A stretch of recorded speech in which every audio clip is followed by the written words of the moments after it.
Hello guys, कई बार हम लोगों को अपनी डेली लाइफ में इस प्रकार का सेंटेंस बोलना पड़ता है, जैसे तुम तो बड़े चालू निकले, तुम तो बड़े मतलबी निकले, तुम तो बड़े बहादुर निकले, तुम तो बड़े बेवकूफ़ निकले, तुम तो बड़े हंसमुख निकले। तो क्या आप लोग जानते हैं कि इस प्रकार के सेंटेंस को इंग्लिश में कैसे बोला जाता है? अगर आप नहीं जानते हैं तो ये वीडियो आपके लिए बहुत ही यूजफुल होने वाली है। तो चलिए हम लोग वीडियो को स्टार्ट करते हैं।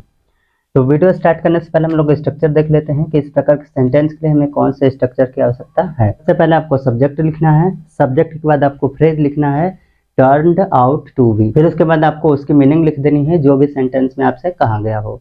तो चलिए अब हम लोग इसी का यूज करके सारे सेंटेंस को एक एक करके अच्छे से आपको समझा रहे हैं। यहाँ पे पहला सेंटेंस दिया हुआ है, तुम तो बड़े चालू निकले। यहाँ पे चालू का मतलब क्या है? चालू का मतलब होता है चालाक, मतलब तुम तो बहुत चालाक निकले। तो सबसे पहले तो सब्जेक्ट हमारा क्या है? सब्जेक्ट हमारा यू है, तो यू लिखेंगे। अब उसके बाद क्या करेंगे? आपको फ्रेज लिखना है, तो आप लिखेंगे you turned out to be. सबसे पहले आपने सब्जेक्ट लिख लिया, फिर आपने लिख लिया टर्न्ड आउट टू बी। उसके बाद यहाँ पे देखिए एडजेक्टिव, एडजेक्टिव क्या है? चालू। चालू का मतलब बताया ना, बहुत ही चालाक।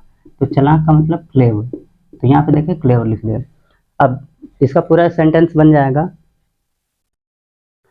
तो देखिए तुम तो बड़े चालू निकले, इसका पूरा इंग्लिश बन जाएगा you turned out to be clever. You turned out to be clever, तुम तो बड़े चालू निकले। अगला दिया है तुम तो बड़े मतलबी निकले। मतलबी मतलब सबसे पहले सब्जेक्ट तो हमारा यू दिया है, सब में दिया है, तो यू लिखेंगे। फिर उसके बाद आपको फ्रेज लिखना है टर्न्ड आउट टू बी, तो लिखेंगे टर्न्ड आउट टू बी। फिर उसके बाद एडजेक्टिव लिखना है आपको मतलबी। मतलबी को कहते हैं सेल्फिश, तो लिखेंगे selfish.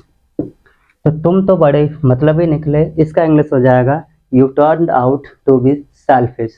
You turned out to be selfish. अगला दिया है तुम तो बड़े बहादुर निकले।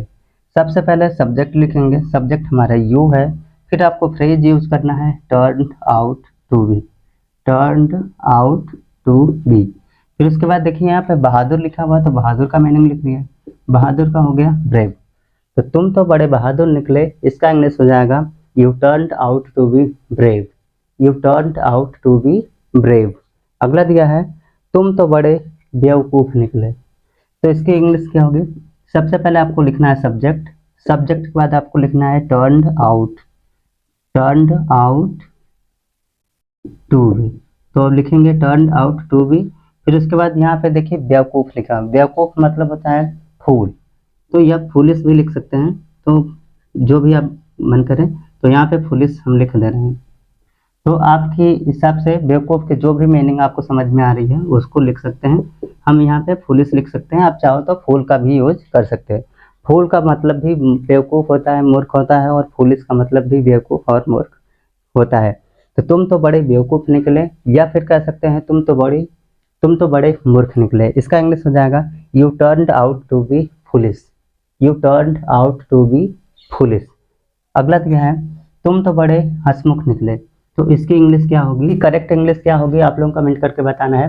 साथ ही साथ ये भी बताएं कि आपको वीडियो कैसी लग रही है। वीडियो अच्छी लगी हो तो लाइक और शेयर जरूर करिएगा। Thanks for watching. मिलते हैं अगले वीडियो में कुछ और नए स्ट्रक्चर के साथ। थैंक